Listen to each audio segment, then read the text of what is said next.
Good morning, Big Brother Hometown's viewing lounge. It is one of our favorite days of the season, but also a sad one as we do bid farewell. We say goodbye to another season of Big Brother Hometowns. Today is finale night, starting at 9 p.m. Eastern. We will go live between our final two in the part three part three of the final head of household competition. Kara will be there. We are not sure if Elise or Olivia will join her. They will compete to be the final HH of the season, and they will evict. They'll get the Sol vote to evict to make our final and ninth juror of the season, and the final two will duke it out in jury questions, and then we will crown a winner, baby. We're here to discuss kind of the final days leading up to finale night, and then kind of just a recap of the season, a recap of our final three, kind of where they stand, what the jury is looking for, their chances to win, all that fun stuff. I am not here alone. Girl, pop the cork, bring out the Moscato, break out the 9-inch stilettos, because in heels it is Javar. Hi. How are you? As he is sipping, that does not look like a Moscato. What is that? We're gonna say juice for the children. We're just gonna say juice. Juice. We love it. How are you though? I'm fine, and I love how you have something witty, like something completely different and witty every time you come. It's always something witty. That's what I'm here for. It's all off the cuff. We're just figuring it out as we go. Cause whatever. Who knows? Who cares? I don't know. It's early on a Sunday. Like it's really early. When I agreed to do this, I'm like, ooh, this was a mistake. I should be sleeping in. But it's all good. Oh, and leave it to me to close my agenda. Oh. we are hashtag prepared here on my final edition of Morning Tea with CLC, this season at least. Where we left off, we were at the final five. Jeff Ellis was the head of household. Louise and Caro were the nominees, and our 5 veto players were participating in our competition we called Tuzzle, which is something we stole from Paranoia. We give credit where credit is due, where they had a jigsaw puzzle and a timer, and they had to go between both while working on the puzzle while the timer was going. But if the timer ever hit 0, they had to reset their puzzle. Coming into the day, it's Jeff obviously will not use it. The 2 nominees will use it on themselves. But Olivia and Elise are the 2 people who are the most unsure of what they would do. Olivia's contemplating using the veto on Caro or Louise to then make Elise the auto renom, and then getting rid of Elise. Mostly because Jeff's preferential final 2 is Elise, and if Jeff continues to win, Olivia would like to not be on the block next to his preferential final 2, guaranteeing her eviction. So she's thinking about it. Hey, Elise might be the easiest to beat at the end, but if I get rid of Elise, Jeff is going to have to find a new final 2. And maybe that's me. But also she's like, if I do this, he's going to be really mad at me. And then if he's really mad at me, does he just evict me whatever, regardless? So she's kind of unsure what the hell she should do. And then Elise is also unsure of what to do. Elise is like, should Louise go or should I boot Olivia here? Both are threats to win this whole game. Both are threats to continue winning challenges. Elise is also afraid of pissing off Caro by not using it. Elise and Caro have had a really strong bond in this game and have not locked down a final 2, but are kind of, dancing around it. They don't want to use those words, but they're dancing around that conversation. So Elise is like, shit, if I don't use it on Caro, is Caro going to be really mad at me? And, is that a lost juror if that's where Caro ultimately ends up? Kind of what is happening there? So unsure. And of course, in the classic BBH16 gods, those are the top 2 of the challenge. It can never just be that simple. It just can never be. Ultimately, Elise, by 6 seconds, comes away with the power of veto, despite also having to restart their puzzle. They were the only person all day who had to actually restart their puzzle. And I was like, well, rip. They're out of here. They're out of here. See you later. But they pulled it together, win the veto, guaranteeing them their spot in the final four along Jeff. And that's when we get to Elise's big decision. I mean, we have the live confessional that's in the Discord of Elise pretty much like having a full-on, like, in their words, a breakdown. But Elise's breakdowns are always like spastic, and like laughing. Like, it's not like a sad emotional breakdown. It's like just like through a loose cannon, not sure what to do. So that's really fun, like 10-minute confession of Elise just like having a moment. But like, what are your thoughts on Elise's decision here? What Elise should have done, all of that, because it was a topic a lot of people in the VL had some opinions on. So yeah, like I was following, but like I didn't really post that much in the VL.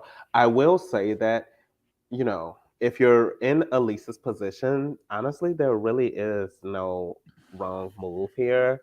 And I feel like Jeff and Elise, I'm pretty sure established like that Jeff would not come after Elise. So even if Elise used the veto and Jeff was pissed, you know, it really doesn't. I don't think that Jeff's gonna actively come after Elise. I think that Jeff still targets the person whoever Elise uses the veto on. And in regards to the other side, if Elise doesn't use the veto, the other side knows that they still have to take Jeff out before they take Elise out. So I don't really think, in my opinion, just looking at it, there really wasn't a wrong move in terms of like positioning. Like if you want to kind of play to the jury and show that like you're away from Jeff in a sense, and like you guys didn't do everything like lockstep, you kind of want to use the veto just as like, you know, hey, like Jeff wasn't aware of everything that I wanted to do. Just like one of those kind of things to kind of separate yourself. Hell, kill two birds with one stone. Use the veto on one of Jeff's targets and still evict who Jeff wants. Like, you know. So I think that there were a lot of avenues. I really don't think that there was a bad decision that could have been made by Elise here, in my opinion. The important thing was the fact that Elise won the veto and got to make that decision. Yeah, and you build right into my agenda perfectly. Yeah, there's no wrong decision. I know some people were like, no, use it on, you know, Caro and get rid of Olivia. And some people were like, no, this is the right move. I think I lean towards Elise makes the right decision here. And that is, does not use the power of veto, and ultimately sends out Louise here. But really we see jury perceptions finally coming into play. Throughout this whole jury phase, a lot of people have not given a rat's ass about what the jury thinks. Not that they don't care, but it's never become a topic point as to why someone should go home or should not go home. But this is the first round where people are starting to finally take that into consideration. Jimbo, on his way out at the second live night at the top 7, basically sent a message to Elise saying, I forget what the exact words were, but it was like, you know, you don't win against the following people, like, but good job, good work. Like, I'm one of the few people you maybe could have beaten. So good job on evicting me today. Basically, you know, implying, Elise, your game is shit. You've done nothing. You're not going to win this game unless you pick it the fuck up. And Jimbo's words are finally starting, you know, to have an effect on Elise. Elise is like, well, if that's how the jury perceives me, that I haven't done much, that they're not going to respect my under the radar gameplay, I now have an opportunity to do something for myself, you know, build a resume. And, you know, I think they're starting to freak out if they don't use the veto. Who gets credit for Louise going? Is it Jeff? Is it me? Is it part? Or if I use it on Caro and send Olivia out the door, that's my move. I did that by myself. No one can claim anything a part of that. And I think that's what is starting to lean, or even starting to like have Elise consider anything. Because I think ultimately Elise knows that Louise is scarier than Olivia is on the jury. And as a competitor, I think Elise deep down wants to get rid of Louise, but that's what's even making Elise even just like think about this decision one more time, is like, if I don't use this, am I getting any kind of credit for taking out Louise? Or am I just, you know, is the jury just going to see me as Jeff's puppet? Ultimately, Elise does not use the power of veto. decides Louise 1 is scarier than Olivia 2. Louise probably doesn't take Elise to the final 2. Louise and Caro definitely had a really strong bond. And I think Elise realizes that Olivia is more likely to take Elise, which is absolutely very accurate. Olivia's been eyeing Elise as their final 2 for a while now. So I do think Elise makes the right decision here, and does not use it. But ultimately, had they sent out, Olivia there, Elise might have won the final. I mean, Elise was second place in the final 4 power veto, which we'll get to. So maybe had they evicted Elise or Olivia, maybe they would have won the final 4 power veto. So who knows? Who knows if this was the right decision in the grand scheme of things? I think it was, but who knows?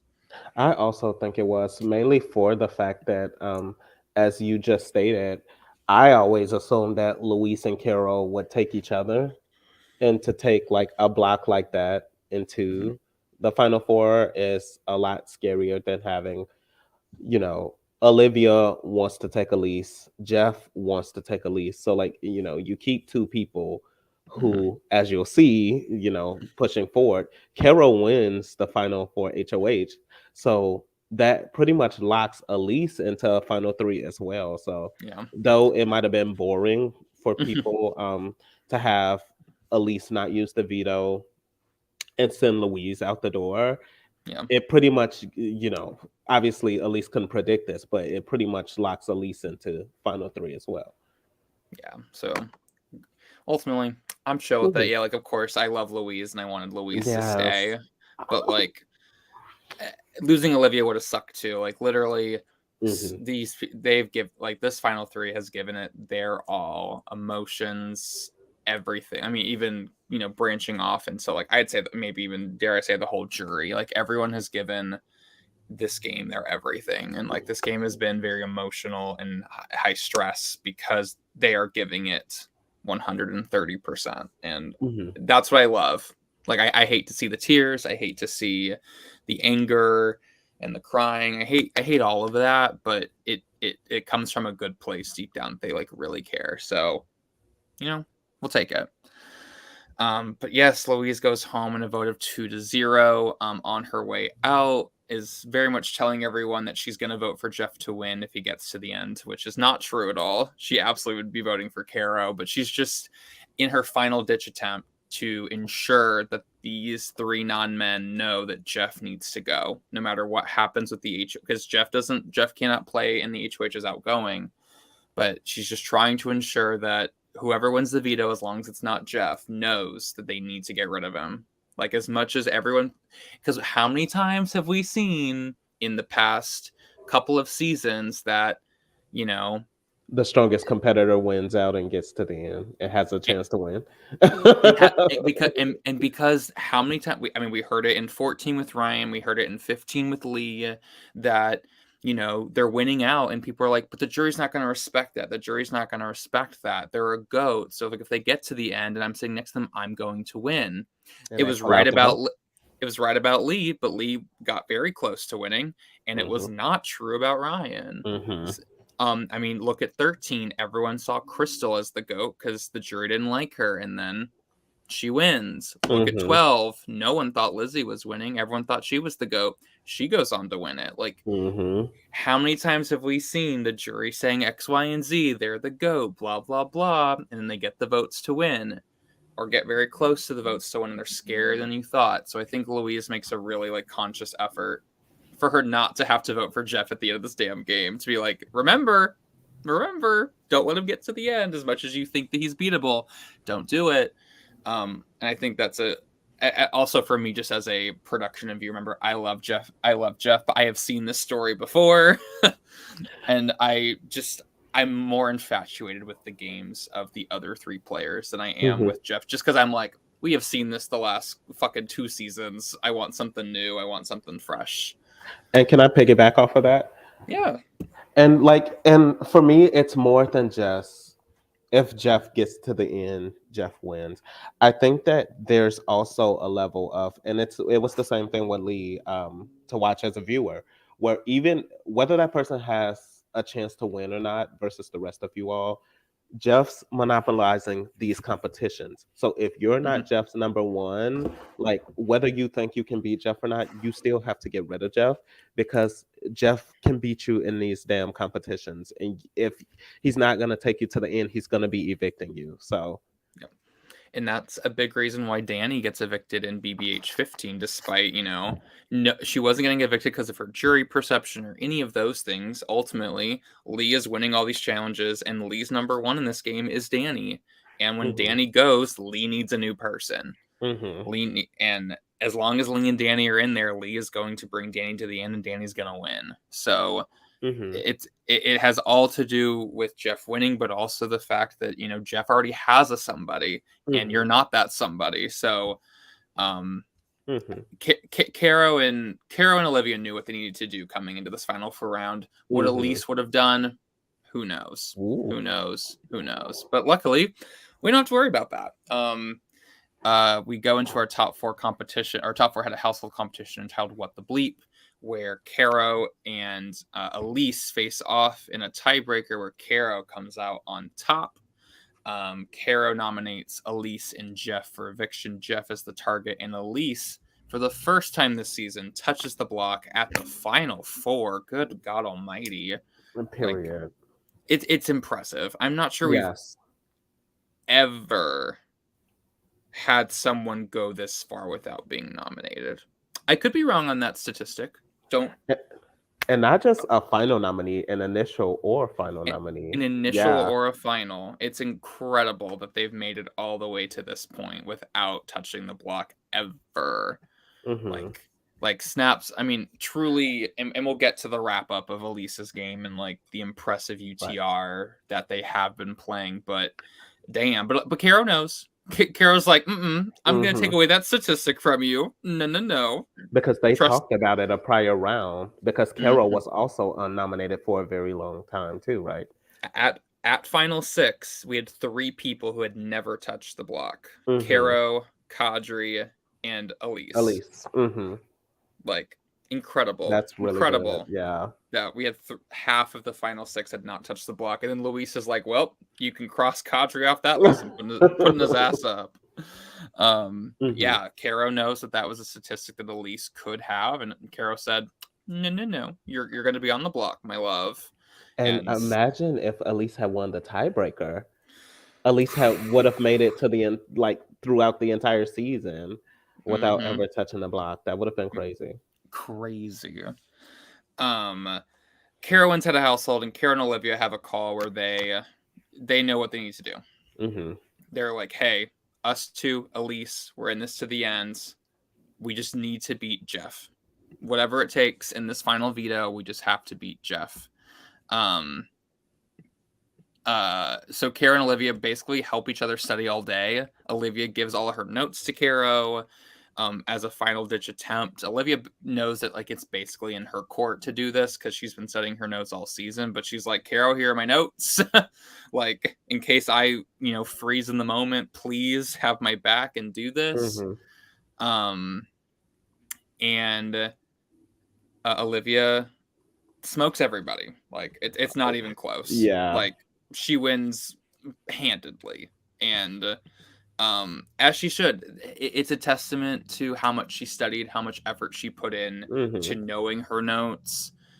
Um, and you just have to do that, people. Anyone watching, anyone who's going to play in the future, Final Four veto is so predictable. Like it's going to be something about the season. It almost always is. You have to be prepared, and these people were not prepared. Olivia was. Everyone else just was not as prepared as her. And it's like if you're not going to study, you're not going to put in the effort. You don't deserve Yeah. to win. You don't deserve to win. So Yeah. sorry. And all four of them having like such interesting storylines, like Carol not winning a competition but being like a social queen, winning a social HOH, like being able to figure out like who could have said this based off of like how they talk. I think What the Bleep is a social competition. Yes. Elise, not really having to get their hands dirty yet again, not winning the HOH or the veto. Like, Jeff, we talked about winning those even versus odd, HOHs, like in the jury, excuse me, in the VL, and seeing that kind of play into, he should have took those evens, but even still.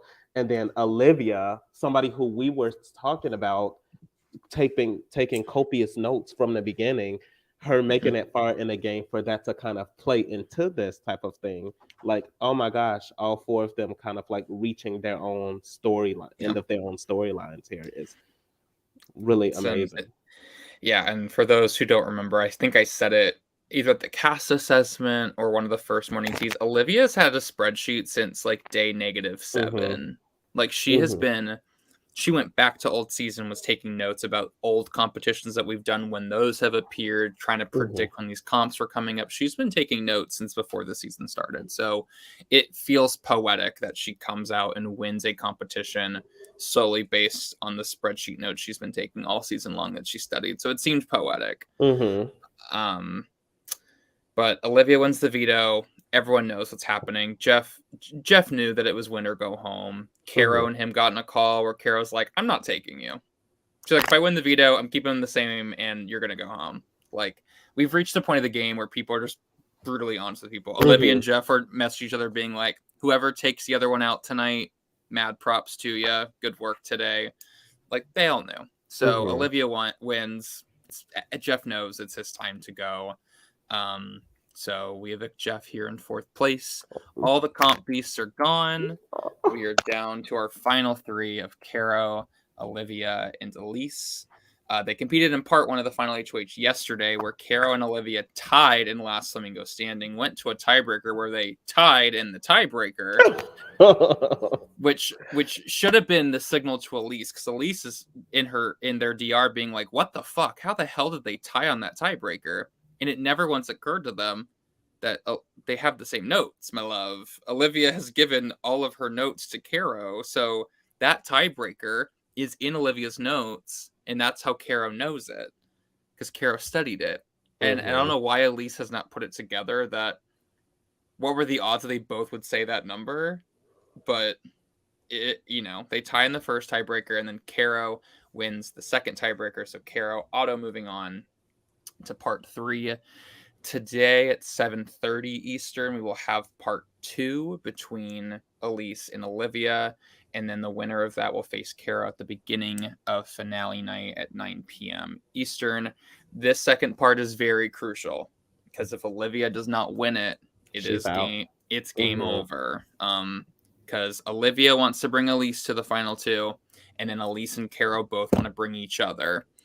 Because they've been which is hysterical. If the final 2 are 2 members of Michael's Angels / the Ridiculous 6, I will scream, because my God, and we'll get to kind of their recap. But the start of their game was not strong. Yeah, was really bad. So if they're able to, kind of, through all of that. Through all the trials and tribulations, to be the final 2 would be insane. But they want to bring each other. So if Elise comes out on top in part 2, part 3 will not matter. The winner will evict Olivia in 3rd. So it is a do or die situation for Olivia today at 7:30. And then if it's Olivia v. Caro, both of them in a do or die situation, as the winner will evict the other. So that's the storyline I'm rooting for. I obviously would like Olivia to win part 2 and then have part 3 be the decider. A showdown. Yeah. A showdown. And we'll get into it. As likely, the person who wins part 3 evicts the other will likely win the season. So. And and obviously we'll talk about this when we get to, I guess, the 3 of them. But like, let's say Elise wins. Like, any move Elise makes here is a big move. So I wonder if that kind of gains Elise like favor with the jury, like drastic favor. Yeah, I'm intrigued to see too. Like, I'd also, I would hate for Olivia to be sniped here after after losing part 1 because she gave her notes to Caro. And then if she was to somehow, I don't think Olivia will lose part 2 because it is a game trivia competition. But again, we've seen crazier things happen. So I would hate for Olivia to be sniped here for that, like to lose on game trivia. But But I would love for Elise to also win the part 3, you know, snipe Olivia and then have a fighting chance against Caro. Because if Caro is to, Caro, if Caro or Olivia is to win the final head of house, I'd snipe the other. Also another big move in their hat, and it seems kind of inevitable that it's going to be them as the winner of this game. But if Elise is able to win, take out Olivia, or dare even, or if Elise, flips their mind and takes out Caro, like that gives Elise a far better chance to, puts Elise in, I would say Elise and Olivia neck and neck. But because, let's get into the jury roundtable last night. I highly recommend watching the jury roundtable. That'll give you a good indication as to why people are asking the questions they are tonight at live night. But basically, at finale night, everyone's loving Caro. I mean, outside of, I think Kadri says that he would not like to vote for Caro. Yeah, he said meh. Like, he's the only one. Everyone is obsessed with her because she has been such a social queen. Let's talk about Caro's just entire season. As the jury is loving her. She has had such a rocky start to this game, as did Elise. Being in the ridiculous 6, which aim to save Stan. They don't save Stan, and then they lose back-to-back members in Robbie and Michael because of the vote, because of their initiative to save Stan. So, lose the first round, then they lose 2 alliance members. They're down to 4, and that alliance is dead. And they have nothing. Caro put all of their eggs kind of in that basket at the very beginning and was walking away with nothing. So coming into, top 13, Caro was not in a good spot. I want to say she was, near the bottom of my prod rankings. Let me see if I can find it. Coming into the top 13, Caro was 8th. 8th out of 13 people left. But round 4 is a pivotal round for her where Jeff wins the head of household, which means auto safety for her. And she's able to really maneuver herself into more alliances, just more power structures. And this is when Social Queen Caro comes out, because she knew she couldn't be Social Queen Caro earlier in the season because people knew she was scrambling. People knew that she was in trouble. So anything that she was saying, trying to do to get herself in a better position seemed desperate. But when she's safe in doing it, it feels genuine. So round 4 is really when Caro, rises into the spotlight. In round 4, and then that's the round where she really bonds with Kadri, which is a really helpful connection for her, considering that Kadri and Jeff basically alternate fucking HOHs back to back, outside of Elise winning head of household at 7 or at 11, which obviously we've already talked about Elise and Caro being close. So Caro's had favorable HOHs from 13 basically all the way up until Final 5. Final 5 was the first time Caro's had an unfortunate HOH starting at the top 13. So Caro's been sitting so fucking pretty, but she hasn't taken that time as leisure time. She's taken it and invested it in her social gameplay, has, put in the effort to talk to these people, get to know them on personal levels, which is why she wins What the Bleep, because she's able to think about, would they have said that? Also, there was a social component to, the game trivia. Do you know who has a cat named Jack Jack? Damn well she knew that. There's just elements to her game that finds herself with a favorable jury because the jury feels respected by her. Obviously, she makes one fuck up in Kadri. She kind of, throws away all of her what she's been doing with everybody else, treating them with respect on the way out, talking to them, getting to know them. She ghosts Kadri. And reasons, for that being, how she felt Kadri talked to her during one of his HOH reigns. I think at 8 is when I think he told her, I think she was worried about going up, which she was the renom if it came down to it, but she felt nervous with him. And he said something along the lines of girl, if I wanted you out, I could get you out, but I don't want you out. So stop worrying about me. He's like, if I wanted you gone, you'd be gone. So don't worry about us. She didn't take very kind to that conversation. And after that was kind of a, I don't want to talk to him anymore kind of thing. She threatened to leave his one-on-one chat. So on his way out the door, she did not really care to give him any, niceties for the jury house. So he's really the only one and like rightfully so. Like, you know, I Mhm. mean, didn't really. I mean, none of the final three. I mean, Olivia did, but like Caro and Elise didn't really treat Kadri very well out the door. So it's not like she was alone in that. Louise didn't either. So Oh yeah. oh, Louise spoke Spanish back to him in the house chat and said, "Bye, go home, see you later." So, you know, she wasn't alone in that. So I can't like just fault her as an individual. There was a bigger group that kind of was like Kadri. It was a whole Kadri get the hell Mhm. out party. So, Mhm. but overall, Caro has been so strong socially, despite, you know, knew when she needed to shut up, knew when she needed to like sit back and not do anything. But man, when Jeff won that head of household at 13, her connections to Kadri kept her safe. Her and Anwar were such a lying, deceiving duo, pushing any Mhm. lies that they could. I mean, I credit her and Anwar with the Kelly backdoor. Like, Mhm. they fed Jeff so many fucking lies. You know, Jeff was hurt by something Kelly did do, but Mhm. man, they fueled that fire and fed other bullshit lies to him that made him even more mad at Kelly, which is what solidifies this backdoor plan of her. I give them full credit for that. I mean, Caro and Anwar were big on pushing Bridget out the door at Final 12 when Kadri won. Kadri was mad about Bridget, and they pushed more anti-Bridget stuff. Um, just a lot of great moves. Yeah. She's not Yeah. just a social queen. She had some good strategic lies to push things. She got into really strong alliance. I mean, got into Bernie's babes, which kept her safe. She was big on reinciting Michael's angel or redefining the ridiculous six into Michael's angels. She's done a lot to really position herself really beautifully, where she doesn't touch the block until the final five. First time she ever touches the block. And people loved her so much that they let her buy safety at the fucking second live night. Like, Mhm. she was going to be the renomination at live night. She knew it. She bid for safety without power, and people let her have it. She came in with like the fourth most coins in the group, and people just let her have it. She's just played an Wow. exceptional game. And then everyone's been saying she can't win comps. She can't win comps.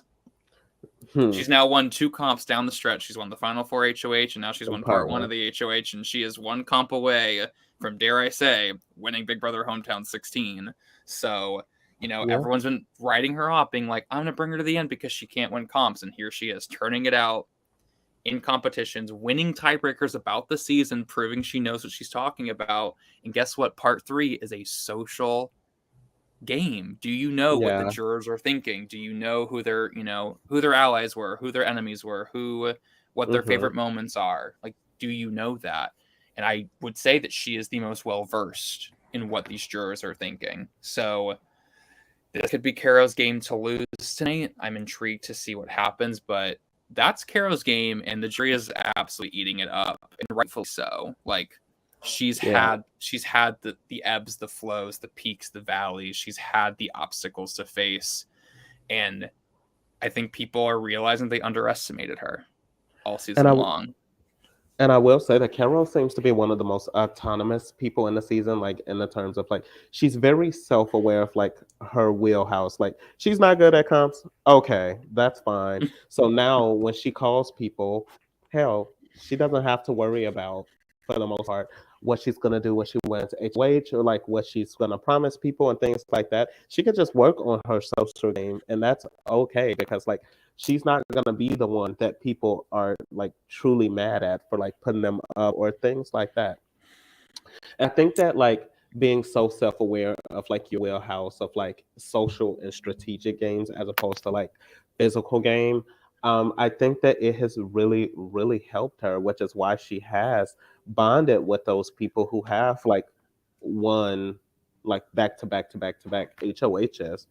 And it has worked out for her that like mainly realistically two people with the exception of Elise um has won so many HOHs. She didn't have to bond like Mhm. she didn't, even though she didn't have to bond with as many people. Like she can continuously like grow those relationships with these same people. Yeah.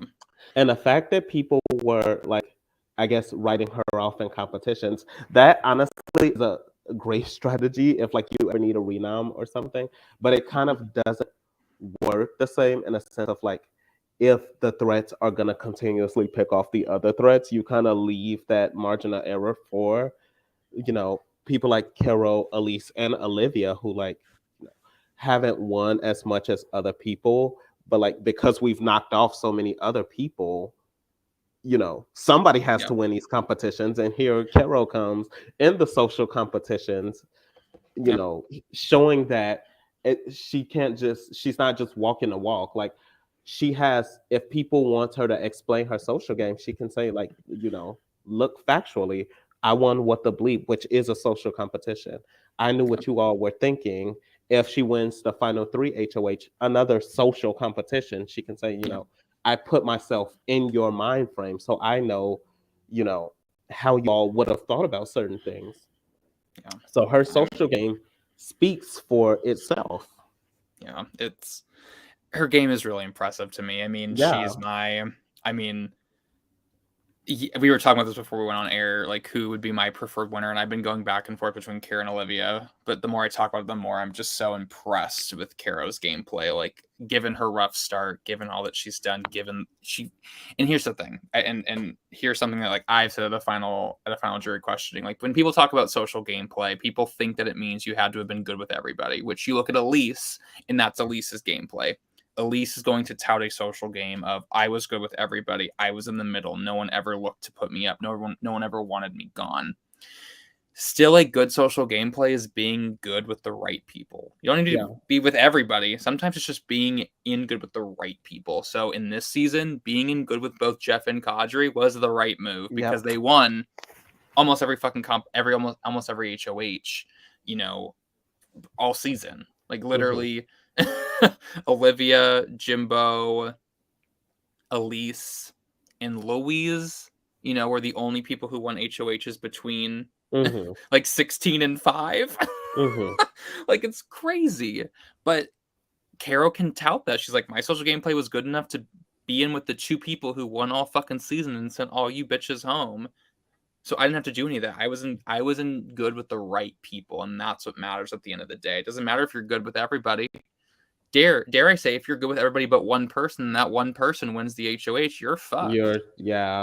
So her gameplay is just, if she comes away in third place, she comes away the winner. She loses, whatever. Like she's made her mark on the season. Made her mark on the season, made her mark on the series, and her coming from her last brother game where she was the last pre-juror, she came in really wanting to redeem herself and prove that she is a good Big Brother player, and she's easily proven that this season. So I'm very happy and proud of her for what she's accomplished this season. As someone who underestimated her in Subversion, she's come through and has done nothing short of what I expected her to do. Come in, ride her perceptions of what people think she is or who she is, and rides it all the way to the end. So I'm not surprised at all by her trajectory. And can I get in the broad draft? Of course. And I feel like Carol's one of those people who is like honestly deceptive in a sense of like the first few rounds, like people thought they had Carol clock. Like Carol was campaigning for Stan. Like, and when I say honestly deceptive, Carol's one of those people where like people think they know what Carol's doing. And because of that, that allows them to believe that she's honest in her intentions and things like that. And because of things like that, she's able to hide her true intention. Or like if she tells you something and it's deceptive, you're probably going to believe it because hell, Carol's been honest with me, or like I've been able to read Carol's intentions up until this point. There's no way that like I wouldn't be able to sift through a lie or a deception if she's telling me such. And I think that being able to hide her deception and her social game has really, really, really paved the way for her to get here, and it's very impressive to watch. Yeah, she's so good. I mean, I did not watch her in Conquest where she pled her case. She received 0 votes in that game, so I'm not sure, if her 0 votes were just because she was up against 2 stronger people who had, stronger games, or if she didn't sell herself well. I don't know that situation. So coming in unknowing how she can perform in a final jury questioning. I'm a little worried on that part.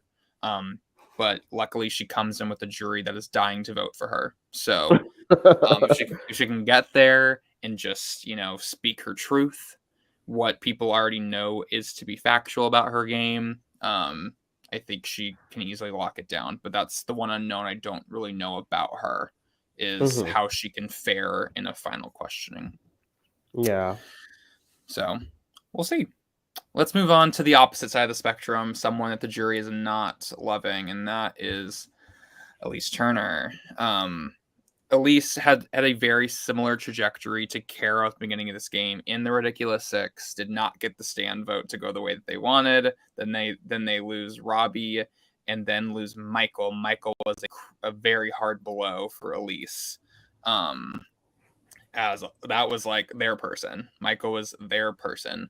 And the pre-jury game for Elise was trademarked by the exact opposite thing happening every round for Elise. Whatever Elise wanted, the exact opposite would happen. And I think that really rattled Elise early on, because it's like they weren't getting anything that they wanted. They did not want Stan to go. They did not want Michael to go. They didn't want Robbie to go, but they had no choice against Michael. Like, those nominations were not what Elise would have picked. Elise did not want Bridget to go. Elise wanted fucking Jacob to go every fucking day. Elise woke up, and at every moment Elise breathed, it would be, why is Jacob not on the block? Why is Jacob not on the fucking block? And I think that really rattled Elise, because Elise kind of was realizing that they weren't as powerful in this game as they may have been in other games. I mean, they're coming fresh off of Paranoia 4, where they played a very dominant game, knew what was going on, had influence. And the pre-jury game was a lot of, basically, Elise, shut the fuck up, sit the fuck down, you're going to do what the rest of the house wants. And I think that rattled their influence in the early parts, because I think they were too afraid to speak up, because they were nothing was working. Anything they wanted wasn't working, so they were like, why am I going to speak up and make myself look like a bigger idiot? Because if you speak out against the person who's staying in the eviction, that's not good. And they were doing it every round in the pre-jury for the most part. Wanted Stan to stay, wanted Michael to stay over Louise, wanted Claudia to stay, but had no choice in that when Claudia said, please vote me out. Wanted Veronica to go over Bridget. Like, it reaches a point now where those people are all in the jury phase, and you've wanted them all to go home. So was not a very strong start for Elise. But Live Night is absolutely where Elise found their positioning. Asked for the head of household, knew who had a lot of coins, asked them, hey, do not outbid me, please. Like, my only ask is that, Anwar, Veronica, and Jacob don't win shit. Let me take the shot at Jacob, please. And, really hatches an amazing plan at Live Night. Walks away with a steal of a head of household for like 175 coins, which was criminal. And should have been everyone's indication, like, oh, they're a threat. They are a social threat in this game that everyone just rolled over and let them take it. Literally told Jacob to his face, I cannot promise you on a renom. and they ate that shit up because of the conversation they had earlier in the day, where Elise comforted Jacob just enough where he felt like it was a risk worth taking to hope that Elise would honor that deal. Absolutely. Elise is eloquent. And Elise knows how to speak and convince you of things. And that's why I'm not down and out on them winning the season. LiveNet was a great move, taking out Jacob, who was the only person in the game that was after them at that point.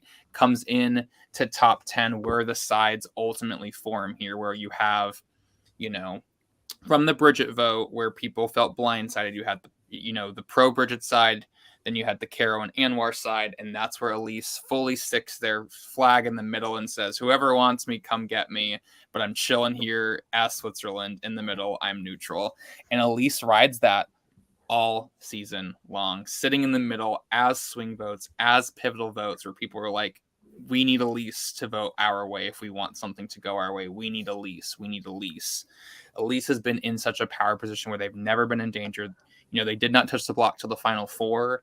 And, they've won 2 competitions. They won the Live Night HOH, which they wanted and got from a social perspective, and then won a very crucial top 5 power veto to ensure, there might have been a plan to send them out the door. So, wins it in a crucial moment and makes a great move, in my opinion, to leave the noms the same and send Louise out the door to pretty much lock up a final 2 spot for them. Yeah. I mean, Yes. coming into final 4, the other 3 were all dying to bring them to the final 2. So, getting rid of Louise was the last person who would not have brought them to the final 2. So, locking up a spot in the final 2 at the final 4, very impressive. Elise has played an under the radar game. Elise, has also benefited from Kadri and Jeff just alternating. Elise has even been stronger in that department than Caro has been. Like, Kadri loved Elise very early on, and obviously Jeff and Elise have had a final 2. Let me say, from Jeff's perspective, they've had a final 2 since the beginning of this game. So Elise has been very fortunate. I mean, luck plays a factor into this, but Elise, I think why people are so down on Elise in the jury is that because they have been safe for so long, because they have been safe underneath Kadri and Jeff, I guess they were expecting Elise to do more with that. Elise was more of, I'm going to play the middle, I'm going to play an under the radar game, and I'm going to wait for people to need me, versus Caro, who said, oh no, I'm here to slit throats, I'm here to fight for my people. And Caro actively chose to take a side. She was on the Anwar side, during the split house thing, and Caro, was in a great spot on her side because she was never the top choice to go from the other side. So Caro was able to, stick her flag on that side, but know she was safe with the other side in case they won. I think people are comparing those two together, and they're being like, why didn't you do anything? Why did you just sit back and let things happen? You didn't fight for anybody. You sat in the middle. And I think people are frustrated with that, but Elise is very smart, can talk their way out of a lot of things. I have seen it before. So I am not down and out on Elise winning this season. I think they have a huge uphill battle and have a lot to sell this jury on about why the under the radar gameplay deserves to win over someone like Caro or someone like Olivia, who stuck their neck out for people, who played more out in front. But it's not a done deal. It isn't. So Elise is very interesting in this game. So first of all, I'll say that I think that Elise is probably one of the most methodical people that I've met in these games. Elise is always thinking about the safest route to move forward. And I think that might get Elise in trouble here. I don't think that it's a bad gameplay at all, but I think that Elise definitely ended up in the game because Elise wanted to be safe. Elise ended up very far in the game with a lot of people who possibly have more flashier games or who probably did the same thing as them, such as Caro, but kind of left people on a sweeter note than Elise did. And so I played Elise's first org with Elise. And what we noticed in that game was that people wanted to they didn't really want to disrupt the power.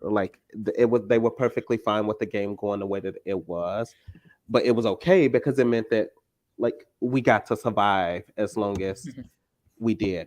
And Elise has made it to the end point of a lot of the games that they've played recently, but have been cut because of being a threat in the end. And I think that without knowing or talking to Elise, I feel like that possibly could play a factor in how Elise has played this game. Elise has done the right things to get to the end, but it's been kind of not exciting in a sense of not risk taking or very straightforward to a point where Elise didn't really step outside of that to take risks.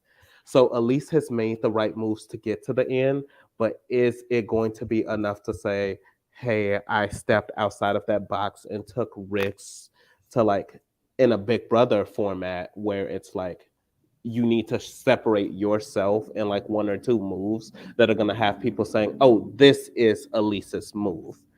And that's what I'm worried about Elise here. But I do think that Elise has played a really solid game to get to the end. As we said, not using that veto and target Louise, perfect for Elise's game to get to the end. But is it going to be explained, or is it going to be respected by the jury to a point where it's like you took risks, or this was your move to get you here? Yeah, they're gonna, they need to find a way to sell it in a sense of like they knew, like, exactly that they knew what was going on and they were making moves that bettered their game, and they need to, because it's hard because this is such a weird season in the sense of you have 3 finalists who had not a ton of direct power on the season, considering 13 13 through 5, there was only 2 different HOHs, and that it was Kadri and Jeff alternating. You had Elise at Live Night, and then you had Louise at 6. That's it.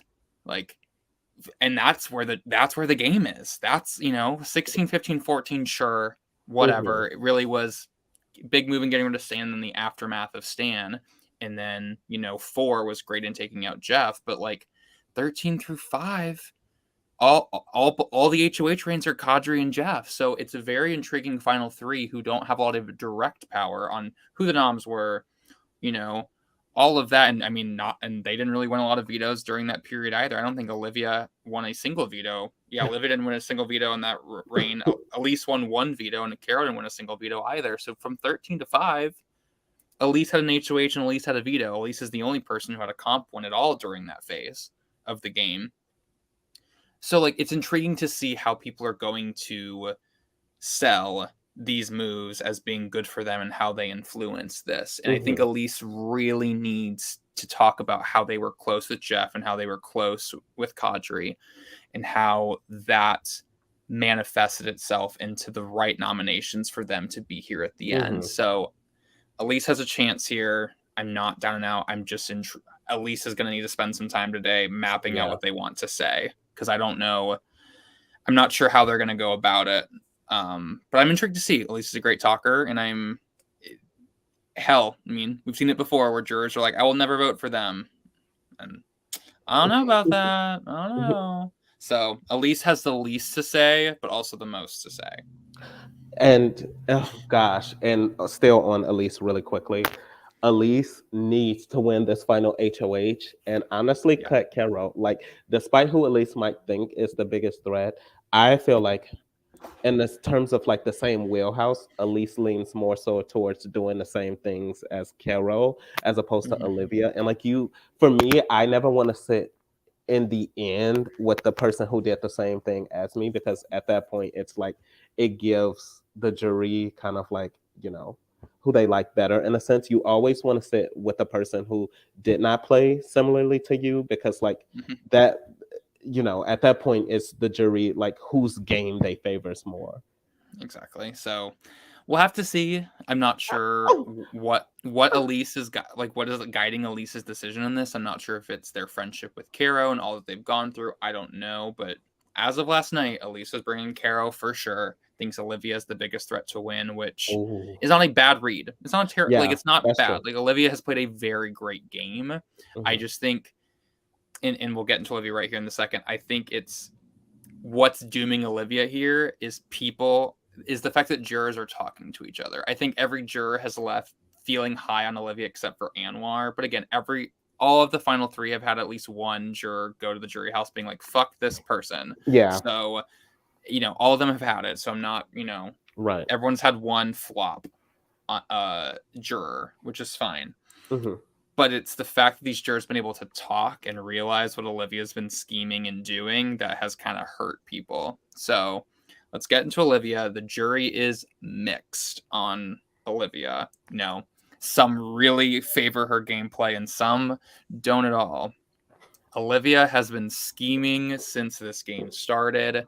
Her prod chat is lengthy. It is a novel. It is a dissertation. It is long because she is the person to map out every possible situation scenario that could happen in this round. How, like, what juror she has, what jury votes she has, who needs to go at the right time. She's been mapping out every ounce of this game, which I think for the jury has come off a little game body and has taken some of the emotion, some of the social elements out of this game, which I think is a factor of what happened in the pre-jury. So in the pre-jury, Olivia was the puppet master. Olivia was puppet mastering a lot behind the scenes. Round one, she is the catalyst to Claudia staying. She gets on call with Claudia and literally gives her a point-by-point agenda. Here is how you stay. Here is what you say. And Claudia takes it and runs with it, and she stays 13-0 over Stan, which then guides the next 2 rounds of booting to pro-Stan people. Olivia being the HOH at top 15 to send out Robbie, which is a great HOH to win. Show your allies I'm good at comps, show them I'm loyal, and I'm going to take out the easiest house target in Robbie. Everyone wanted him gone. It's an easy HOH to have.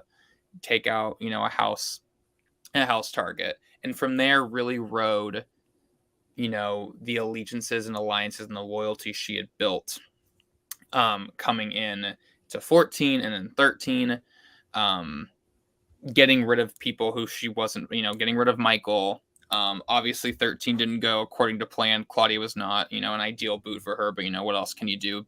Beats losing Jimbo, who had become her person in this game. Her and Jimbo had really bonded early on and seemed to be a very powerful duo. But Olivia was in a lot of things. She was in the Wild Trio with Bridget and Kelly. She was in the Pussy Willows with Kadri, Kelly, and Jimbo. She just was in really powerful alliances that were holding a lot of weight. There was another one. There's another one she was in, but I can't think of it right now. But coming into 12 is where her game kind of takes a hit, and that is when Kadri decides to target Bridget, which is against the wishes of Olivia. She knew Bridget needed to go, but it wasn't the timing Olivia wanted. And Olivia is completely left out of the blind side. She is told about an hour beforehand, hey, Bridget's going, heads up. So do whatever you want with your vote, but Bridget's going. And this is where Olivia's game kind of flips, where she was the puppet master hiding behind the curtains, doing a lot of work behind the scenes, and now finds herself cemented on a side where, she's a target. She's on the Jeff side and her side, the people who are left out of the Bridget vote, and she's a huge target in this game. And the fact that she's still here at Final 3 is impressive. But I think because she was left out at 12, she hardened a little bit. So she was more strategic. She was more about the game than she was about the social elements of the game. Because, when you get left out of something and you realize, it's time to step up your game another level, you want to talk less about how your fucking day was. You want to fucking get to the game because you've realized that the game has gotten past you at a point and you don't want to let that happen again. So I think that is a round that really solidified how Olivia, faced this jury game. But obviously, found herself on the side with Jeff, being on the pro Bridget side, on the side with Kelly, all these things. But, the top 11, top 10 go very well. Olivia's in the get Elise to be had a household plan and get Jacob the hell out of here plan. At top 10, Kadri wins, and Kadri's on her side. Gets rid of Veronica. Top 9's not a great round for her either. Top 9 is when Jeff wins had a household and decides to backdoor Kelly. Of all things, there was a potential that we lose Olivia at 9 had Kadri won the Codebreaker's veto and not used it. Olivia would have been sent out there. But really at top 9, this is when Olivia and Jimbo's geese are cooked. They're caught as a duo. There's nothing that you can do.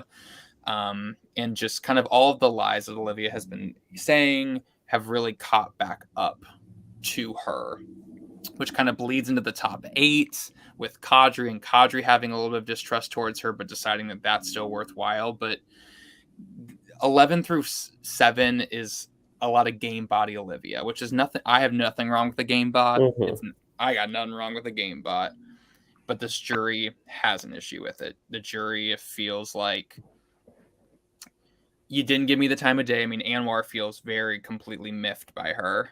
Feels like she never wanted to get to know him. I guess there were times during calls where she would ask things about him that like he had already like disclosed to her about his personal life, and he was just like, so you're not listening to me, cool, Mm-hmm. awesome.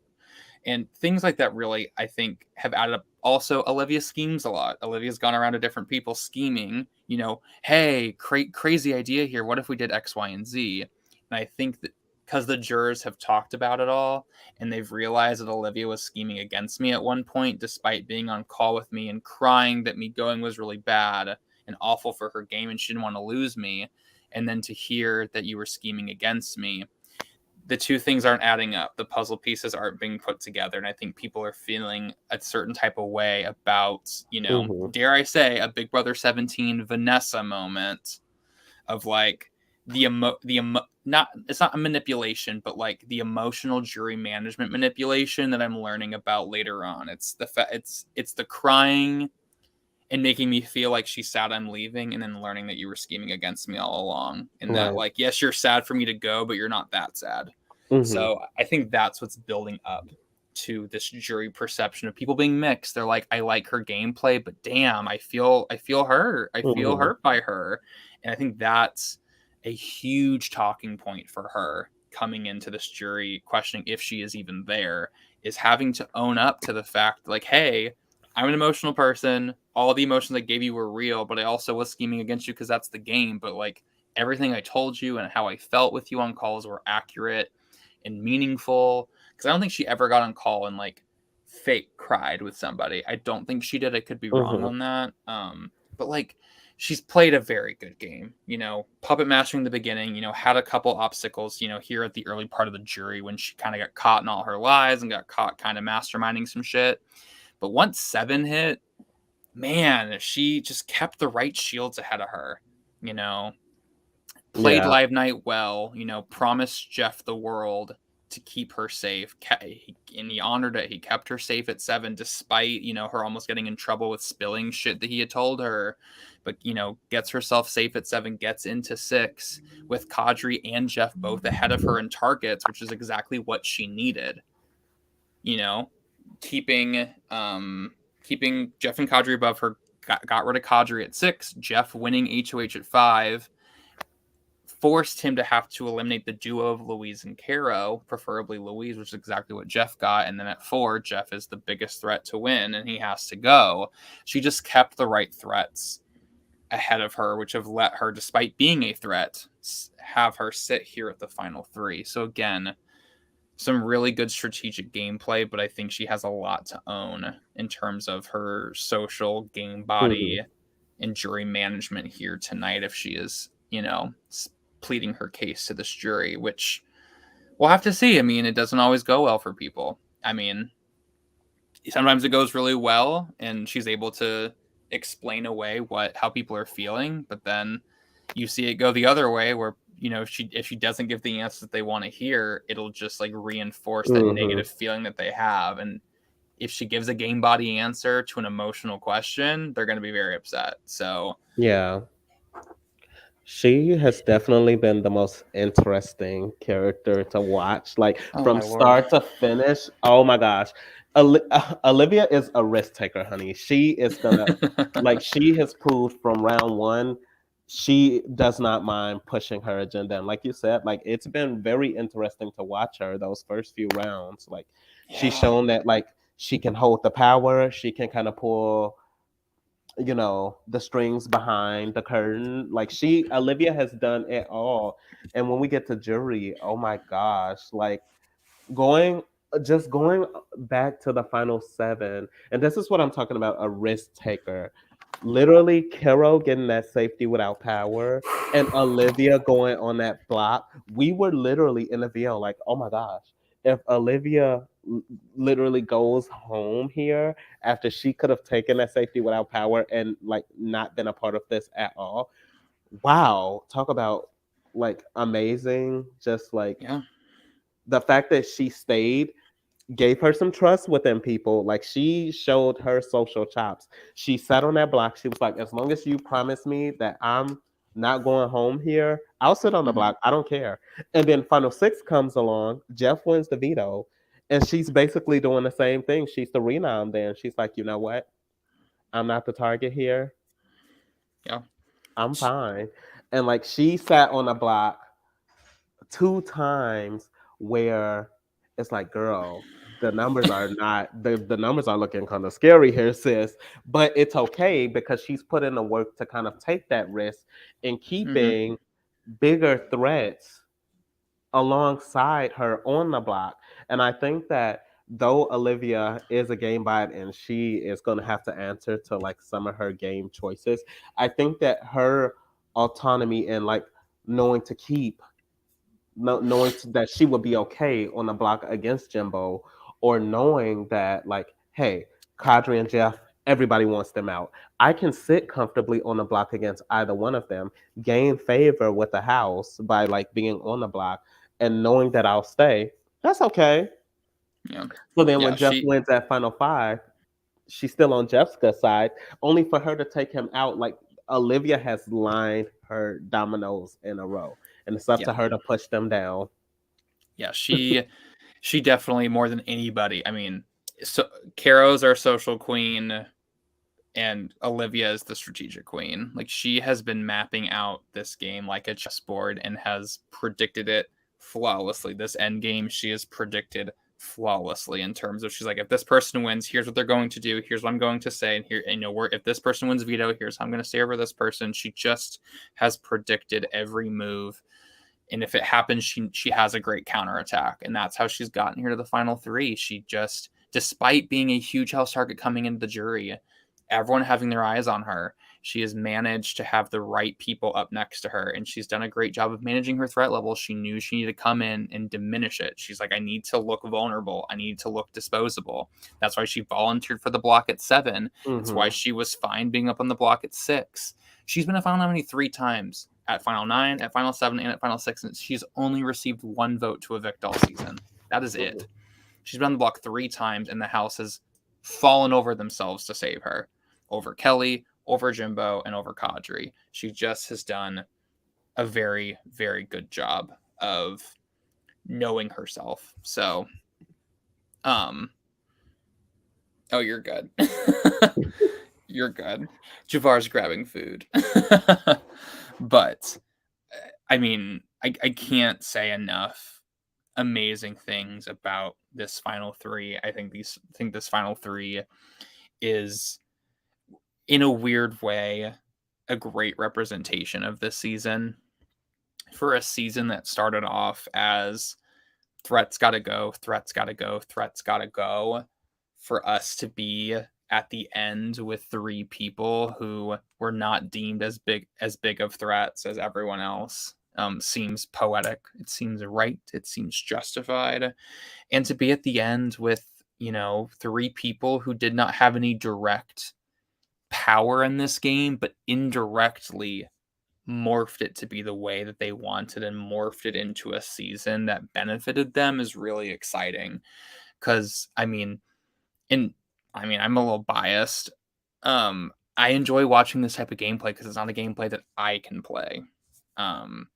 I have won 2 games solely by winning my way to the end, by being a Ryan Taylor, by being a Lee Farrell, by being a Susie Caldwell, by being Amanda Lindgren, winning, and getting to the end. And my finale speech doesn't have much to say to it, because it's like, yeah, I won my way to the end. I took out the following people because they were comp threats and they were going to beat me at the end. They were jury threats, yada, yada, yada.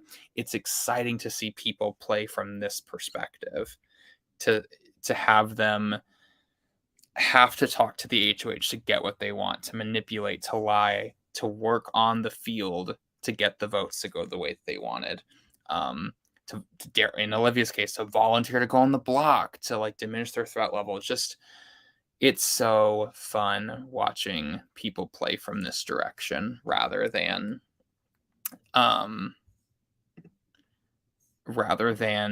winning out. Nothing wrong with a winning out strategy. It's just not as fun. Because, what can you say at the finale? What can you say outside of I won comps and I took out the following people? Because that's what made the most sense. Like, Jeff's gameplay was predictable, but it was correct. He knew to take Elise to the end. He knew he knew Louise and Olivia needed to go, and Jimbo needed to go because they could beat him at comps. Yeah, it's predictable, but it's also the right way to play. Just like, I feel like Cara, Olivia, and Elise have surprises, have things to say tonight that's going to surprise the jury. And those are the best finale speeches, the ones that take you by surprise, the ones where you didn't know that was happening in the game. So I'm very, very excited. Sorry, hold on.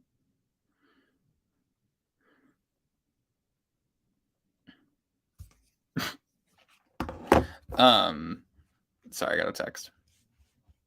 Hi, Foser, if you're watching. I don't think you are because it says 0 viewers. But we have just a very exciting finale ahead of y'all tonight at 9 o'clock Eastern. So once again, 7:30 for part 2 between Elise and Olivia, and then 9 o'clock will kick off finale night where Caro and the winner of part 2 will face off in part 3. One of them will be the final head of household of the season, and we'll evict somebody as our final juror, and we'll head right into jury questioning, and we'll crown a winner, baby. But that's all really we have. I mean, that's our season. I hope everyone has had an amazing, amazing time. Yeah, I've had a great time, and I'm sad to see it ends, but I'm looking forward to the break. But for me, for Jabbar, who's grabbing his DoorDash because I have to go walk my dog really quickly because I can hear him scouring downstairs and making a lot of noise because I haven't walked him this morning and I need to. So we're going to sign off. It's been an amazing season. I can't wait to see y'all tonight to crown a winner. But until whenever next time is, for Big Brother Hometown 17, I'm peacing out for me and Jabbar. Stay thirsty until next time, and let's crown a winner. See you in the